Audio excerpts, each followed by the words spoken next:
This is your Unit 3 review video for Algebra 2. Just taking a look at our cover sheet here. Got a bunch of things going on to help you guys hopefully remember some of the concepts in this unit, like factoring things and canceling common factors. Got a nice little LCD joke here. When you're dividing, keep calm and do keep change flip. This is your rule for multiplication. Cute little joke here that has to do with a mic drop, which then there's Miss Costanzo with a microphone, which we just thought was pretty fitting. And then we have some other stuff going on here too. You know, this is your working together formula. Here's the table we use for mixture problems. This is the Boxin method, where you can take one of everybody for the least common or lowest common denominator over 1, and you're going to multiply each of the fractions. And also when you are solving radical equations, just make sure you always go back and check for extraneous solutions, meaning that they don't check. Okay, so I'm going to skip over the multiple choice page and just show you the ones that I'll be doing.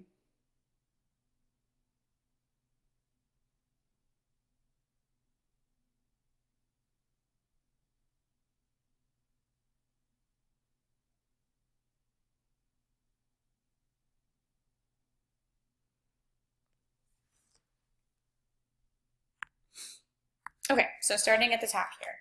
Anytime you see a negative exponent, we always think reciprocal. So that means I'm going to flip this fraction, and it's really going to be x squared minus 4 all over x minus 3. And technically now this is being raised to the first power. But as we know, anything raised to the positive first power is not really going to do anything. So that's just going to drop off right now. Okay, so then times, let's factor this. I've got this to be x minus 6. Oops, that's not right. Factors of negative 6, that's sum to negative 1. So that's x minus 3 and x plus 2. My last factors wouldn't have worked. So my inner and outer terms, negative 3x, positive 2x gives me a negative 1x.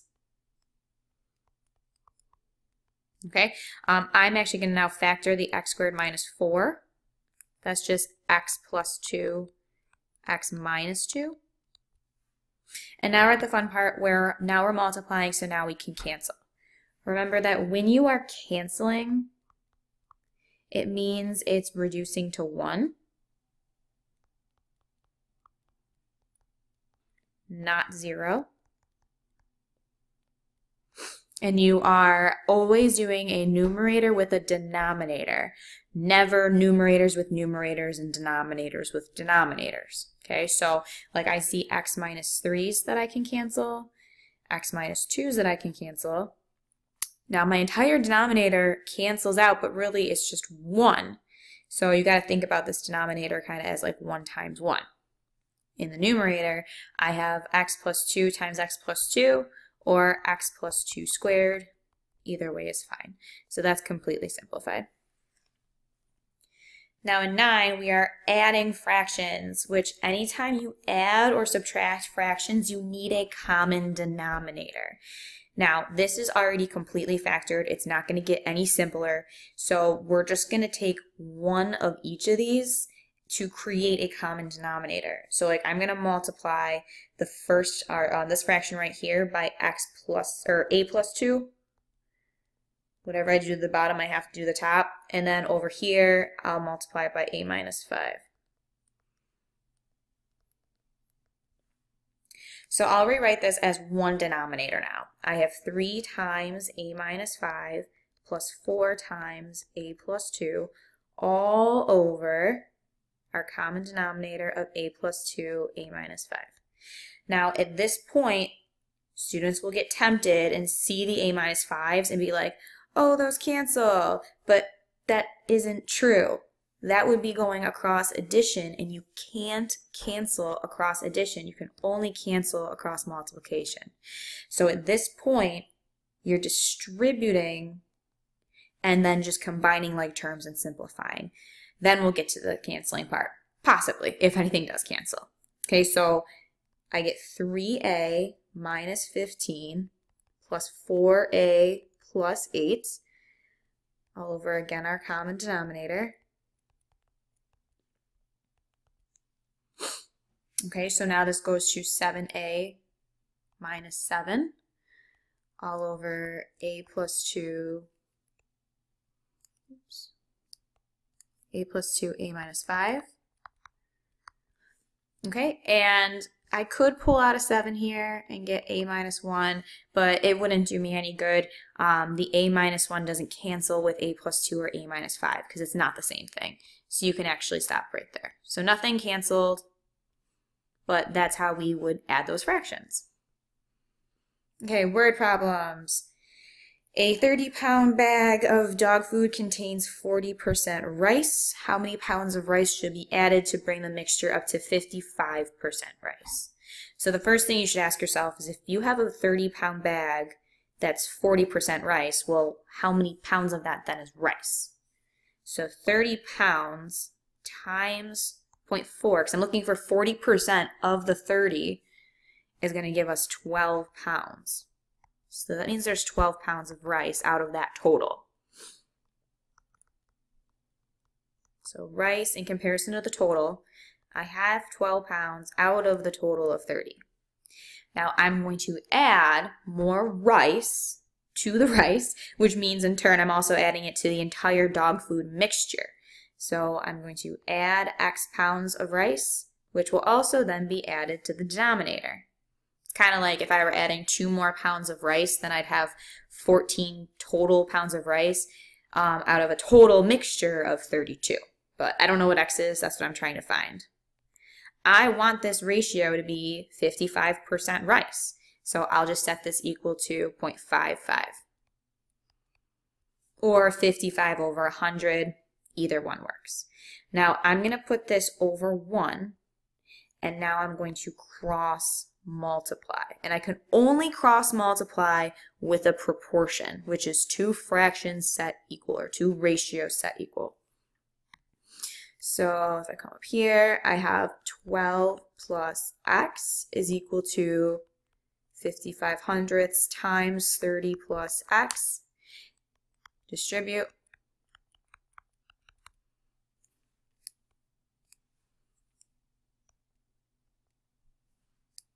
Oopsies.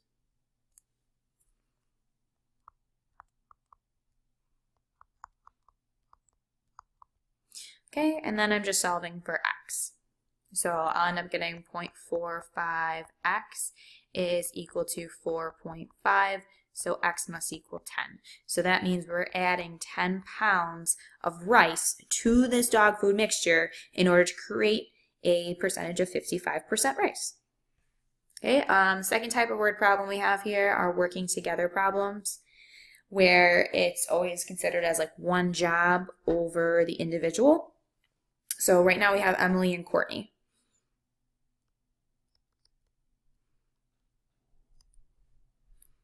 And our work together. When Emily and Courtney work together, they can bake and frost a cake in 4 hours. If Courtney works twice as fast as Emily, how many hours would it take Emily to create the same cake by herself? Okay, so together they are frosting 1 cake in 4 hours. Courtney works twice as fast as Emily. So if Courtney gets the job done, say in, I don't know, 3 hours, Emily's going to take twice the amount, which is 6 hours. So Emily's actually the 2X, Courtney is the X, because she's frosting and baking faster than Emily. She's taking twice the amount of time. So now it's individual plus individual equals together. So Emily plus Courtney equals their work ethic together. And now we're just finding out what the common denominator is. So my lowest common denominator is going to be 4X. So that means I'm going to multiply the 1/4 by X to create that 4X in the denominator. Multiply this fraction by 4, again to create 4X, and this other last fraction by 2. So once I have the common denominator, I'm actually going to then ignore it and solve the numerator. So it looks like I have 2 plus 4 is equal to x. So that's actually pretty easy. So how many hours would it then take Emily to create the cake?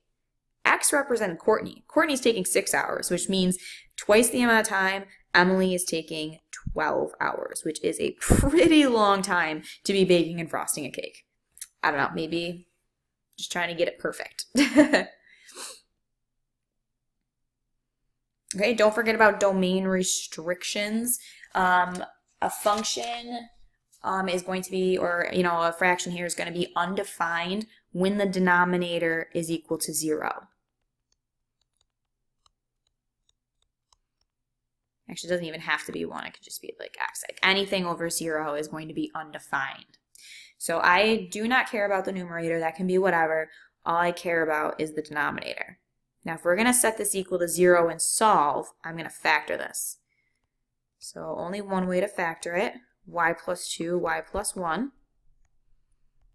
Y equals -2, y equals -1. So if I'm talking about what the domain restriction is,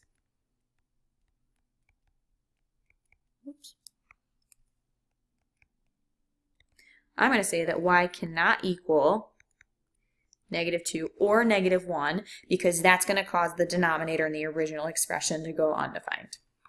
Or the fraction to go undefined because the fraction will go to 0.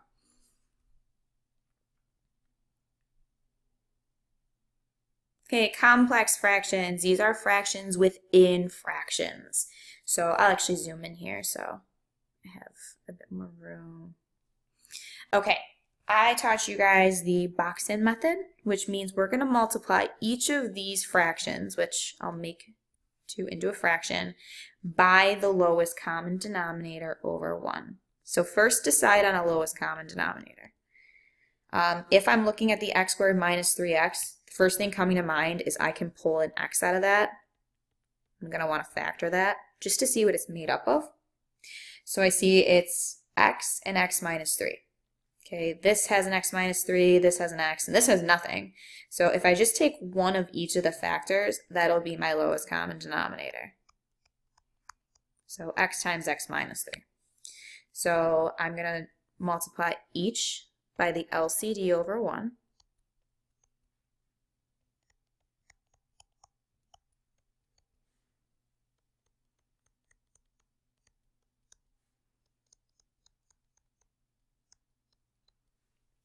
And I'm box them in to help me kind of focus because I'm going to be doing essentially 4 mini multiplication problems.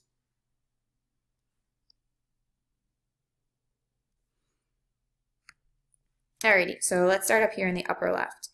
Remember when we're multiplying, we can cancel a numerator with a denominator. I see an x and an x. So out of this first box, all that's left is x minus 3 over 1, which is just x minus 3. Plus, I see the x minus 3's will cancel. So all that's left is x times 1 over 1, which is just x. Okay, nothing will cancel here. It's just 1's in the denominators. So I'm going to get 2x times x minus 3. Plus, lastly, the x's will cancel as well as the x minus 3's. So all that's left is the x plus 3. Okay, now at this point, don't be tempted to cancel the x minus 3's. That would be a cross addition. You can only cancel a cross multiplication. So at this point, you're going to just combine like terms and simplify both the numerators and denominators separately. So in the numerator, it looks like I have 2x minus 3. And then in the denominator, if I distribute, I have 2x squared minus 6x plus x plus 3, which is then 2x squared minus 5x plus 3. And that actually will factor. So the only way to get 2x squared is 2x and x. I need factors of 3, and they need to go in the right spot, so I get -5. I'm looking at the fact that it goes negative positive, so both of these signs must be negative. If I put the 3 here, and the 1 here, because that's the only way I'm going to get 3, or positive 3. You check your inner and outers. This gives you negative 3x. Your outers give you a negative 2x, which sum together and give you the negative 5x that you wanted. So that's by doing guess and check. You also could use your AC or triangle method from Unit 2A, where you do 2 times 3 is 6, and then you kind of figure it out from there. Okay, now this is now completely factored. If I look here, I can cancel this entire 2x minus 3 with this entire 2x minus 3 in the denominator. Now remember, this is not 0 because there's nothing there. That's just 1. So your final answer is 1 over x minus 1. Next, number 19. Remember, when you're adding fractions, you need a common denominator. At this point, you do not have a common denominator. Y minus 7 is not the same thing as 7 minus y. Subtraction is not commutative, just like how 3 minus 2 is not the same thing as 2 minus 3. But what I can do is switch these. And by doing that, making this y minus 7, this will change to whatever the opposite sign is. So because it's positive, it'll become minus or negative. And that's because, little side note here, 7 minus y, if I factor out a negative 1, that's negative 7 plus y, which, just rearrange it so that the y comes first, is negative 1 times y minus 7. So that's why then it's like you're pulling out a negative 1. It changes this sign to be the exact opposite because it's like you're multiplying it by negative 1. So now we're at a place where we have a common denominator. So this is just 2y minus 14 all over y minus 7. Factor out a 2. Oops.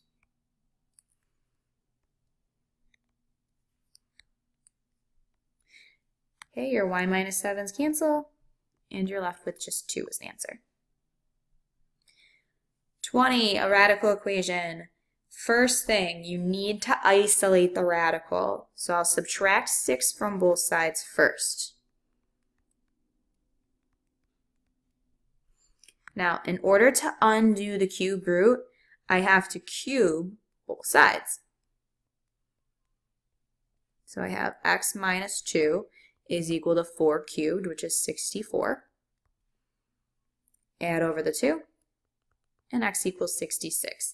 Now it's really important to go back and check, does that make sense? You don't have to write out your check, but you really need to go back and make sure it does work. So I'll show you by writing out that 6 plus the cubed root of 66 minus 2, does that equal 10? So 6 plus the cube root of 64, well, the cube root of 64 is 4. 6 plus 4 is equal to 10, so this does in fact check. There are no extraneous solutions, that's my answer. Okay, simplify. I'm going to add and simplify this. Look at your denominators. You should always factor your denominators first. So I'm just going to rewrite this here. I'm going to factor this to factors of negative 12 that sum to 4, 6 and 2, positive 6, negative 6, or positive 6, negative 2, plus 1 over, looks like I have a GCF here. I can pull out a 2x. All right, so I have to factor in order to figure out what's going to be my common denominator. So the denominator I'm going to decide on is by taking one of everybody. I'll take an x plus 6, an x minus 2, and a 2x. So altogether, 2x, x plus 6, x minus 2. Now I have to modify these appropriately. So I need this fraction to have a 2x. So I'll multiply. I need this fraction to have an x minus 2. Okay, so What I don't want to see is people starting to cross off the denominators because they're thinking this is an equation. That only happened in the problem up above that I did. Where was that? Here. Okay. I could only ignore the denominators because this was an equation. It had an equal sign. A very common mistake that we'll see is students will start doing the expression, getting the common denominator, and then they'll be like, oh, and then this cancels in the denominator. That only happens when you're doing an equation. You cannot just ignore the denominator in an expression because then it changes it. So let's rewrite this. So 2x times 1 is 2x. Okay, x minus 2 times 1 is just x minus 2. All over the common denominator.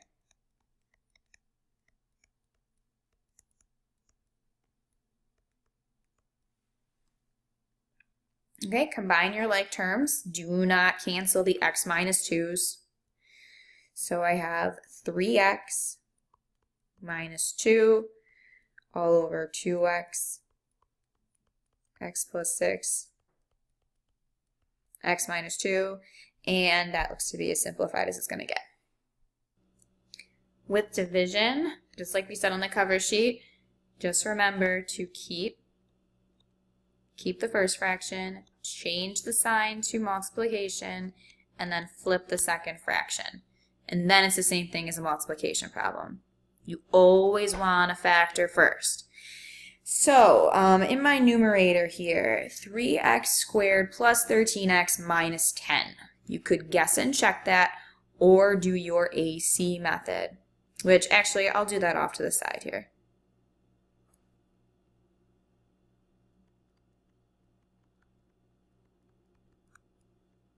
Okay, 3 times negative 10 is negative 30. So I want factors of negative 30 that sum to a positive 13. Okay, how about 15 and negative 2? Those will sum to a positive 13 and also give me a negative 30. So I got to be strategic. I'm going to put the 15 with the 3 so I can get a GCF there, and then the negative 2 with the 10. So I'll rewrite my middle term as 3x squared plus 15x minus 2x minus 10. Now we're factor by grouping. So pull out a 3x. And I want this to be a positive, so I'm going to pull out a negative 2. Okay, don't stop there. You haven't factored yet. This is kind of like your intermediate step. Completely factored. This is 3x minus 2 times x plus 5. Okay, so coming back up to this problem, this is the triangle method to help you factor this, right? So we're going to rewrite this as those factors. Okay, in your denominator, that's just dots. Make sure you're doing it in the same order it's presented to you.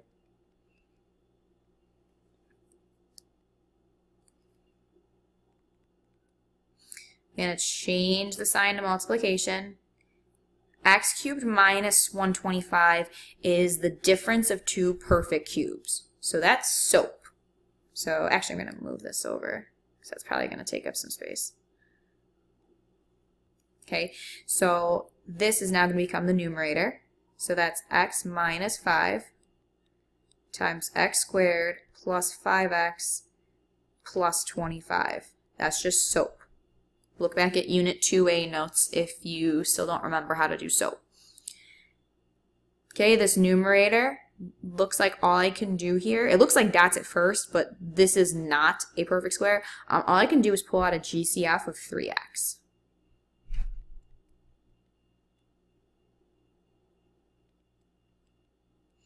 Which makes sense because now I get 3x minus 2, which will cancel with a 3x minus 2 up here. So actually a strategy you could do is factor this, this, and this first, and then come back to this last. And you could probably figure that a factor that would be 3x squared plus 13x minus 10 would be 3x minus 2 because you're seeing it down here. So just a little helpful hint there to use the problem to help you help you factor it. Okay, so now we're canceling stuff. So 3x minus 2 cancel. X plus 5 and 5 plus x are the same thing because addition is commutative. Now I can cancel the x minus 5 with the 5 minus x, but they don't reduce to positive 1, they reduce to negative 1. So put the negative in front and circle it so you don't forget it. Looks like I'm done. Okay, so now I just got to rewrite it. So in my numerator, I have negative parentheses x squared plus 5x plus 25 all over 3x. And then you're done. Adam walks 2 miles to Tops and gets a ride home in a friend's car. On the trip home, the car moves 10 times faster than Adam's walking speed on his way to the grocery store. If the total time for both trips is 44 minutes, find Adam's walking speed. So this problem is dealing with distance, rate, and time. So the relationship is distance equals rate times time. Now in this case, we're talking about the total time it's taking him to go to Tops and come back. So you got to think about it as time plus time equals another time, or in this case, it was 44 minutes. Now time, if I solve for t over here, so divide by r, t is equal to distance over rate. So how about I write it like this?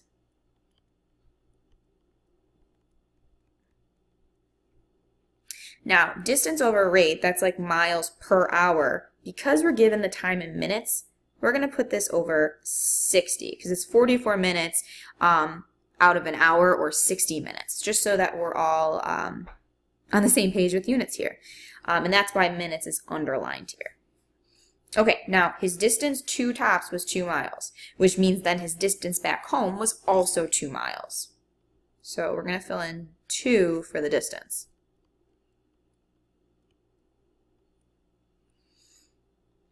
Okay, now Adam was walking at some speed to Tops, and then on his ride home, the car moved 10 times faster than him. So if this was his walking speed going back, it's going to be 10 times as fast.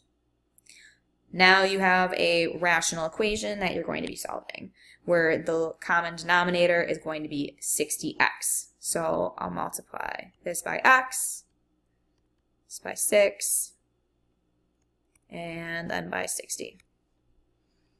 It's an equation, not an expression, so I can ignore the denominator.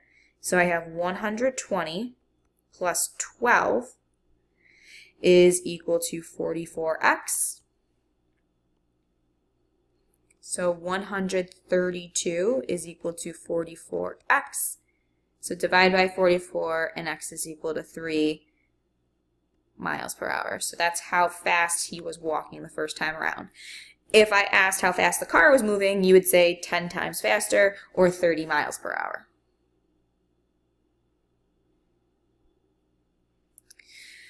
Mixture problems. Solution A is 50% hydrochloric acid, while solution B is 75% hydrochloric acid. How many liters of each solution need to be used to make 100 liters of a solution, which is 60% hydrochloric acid? This is where we're going to use the table to keep track of everything. So we're going to do this. Okay, so I have solution A, solution B, and then my mixture. The first column is how many liters, or just the amount that we're using. Second column is the percent, and then last column is the total. Okay, so from the problem, solution A is 50% hydraulic acid. So solution A, 0.50 for 50%. Solution B is 75%. So solution B, 0.75. I want the mixture to be 60%. Now it tells me that in the end there's going to be 100 liters of this 60% solution. So for a mixture, I'm going to fill in 100. Okay. I don't know how many liters of solution A, or solution B for that matter, there are individually. But if I call the amount of liters for A just X, some X liters, then solution B must be 100 minus X, because the sum of those will give you 100 total liters.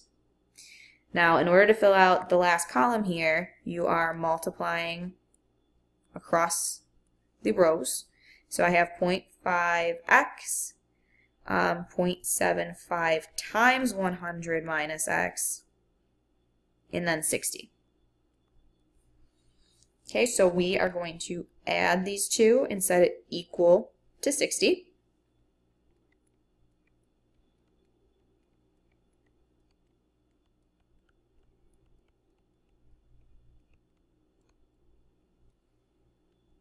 And then we're just solving for x.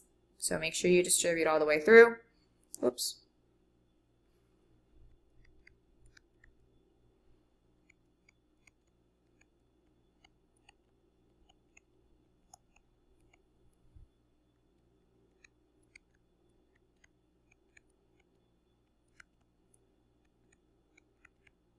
And x equals 60.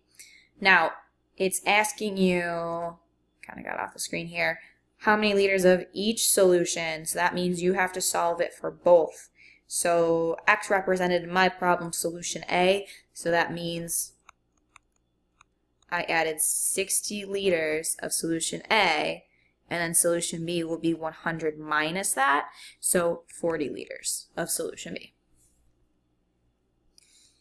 Simplify. I know how much we love factoring stuff when we have two variables, so A and B, and by love I mean very sarcastically, we don't love them.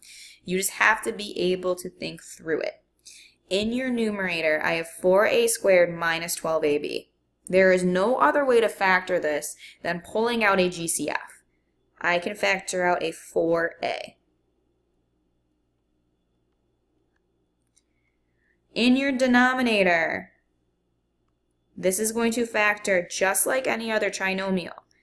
What times what gives you a squared? The only thing you can put there is a and a. What times what will give you 9b squared? Let's try 3b. Now the signs go negative positive, so they must be both negative. And that's actually it. That's how you factored it. And if there's any indicator of how it's probably going to factor, it has to do with you have a minus 3b in the numerator. So again, something's probably going to cancel. That's what it is. Now, if you're ever unsure, just redistribute. A times a is a squared. This gives you a negative 3ab. This gives you a negative 3ab, which together gives you a negative 6ab. Negative 3b times negative 3b gives you a positive 9b squared, so that tells me I factored this correctly. Okay, so like I said, the a minus 3b's cancel, so that leaves me with 4a over a minus 3b. Okay, one more problem. 31. Always, always, always factor your denominators. These are completely factored. You know, they're just binomials. Nothing's going to happen there. But this is a trinomial. You need to factor it. As you could probably guess, it factors to x minus 6, x minus 2. Because that's what matches the other two denominators. You know, that's just kind of recognizing the problem there. But yeah, negative 6 times negative 2 is positive 12. The sum of these is negative 8. Now our denominator is just going to be one of everybody. So that means it's going to be x minus 6, x minus 2. So like this fraction is going to already have the common denominator. These two need some modifications. So for the first fraction, the denominator needs an x minus 2. So I'm going to multiply the top and the bottom by x minus 2. This one needs an x minus 6. Now, because it's an equation, once you have common denominators, you can ignore it. So I'm just solving the numerator. So I have x minus 2 plus x times x minus 6 equals 4.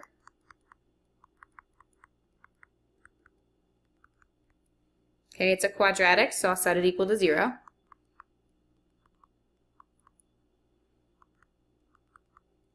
Okay, and then the factors. Factors of negative 6 that sum to a negative 5. So negative 6 and 1. So x equals 6 and x equals negative 1. Now, we ignored the denominator to solve, but what is important is going back and looking at the original problem. Will either of these solutions cause the original equation to go, anything to go undefined?